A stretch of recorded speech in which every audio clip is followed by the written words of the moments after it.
23 September Kaler Kantho. Smart মিটারে জালিয়াতিও smart, যেভাবে Prince হয়ে ওঠেন ডিবি হারুন।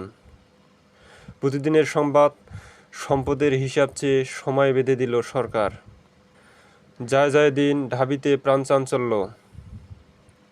দৈনিক সমকাল, বছর বছর সম্পদের হিসাব দিতে হবে কড়াইগণ্ডায়। অর্থ পাচারের রাঘব বোয়াল ছিল ধরাছোঁয়ার বাইরে। ভোটে টেক্কা দিতে চায় জামায়াত। আমাদের সময় চাঁদাবাজির হাতবদল, রাজনৈতিক মামলা প্রত্যাহারের 2 কমিটি।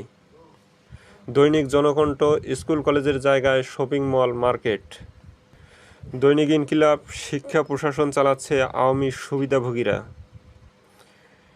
দৈনিক ইত্তেফাক, রাজনৈতিক হয়রানিমূলক মামলা প্রত্যাহার হচ্ছে। যুগান্তর, জাকিরের আলাদিনের চেলাক মন্ত্রিত্ব। বাংলাদেশ প্রতিদিন, বাইডেনের সঙ্গে বৈঠকে 4 ইস্যু।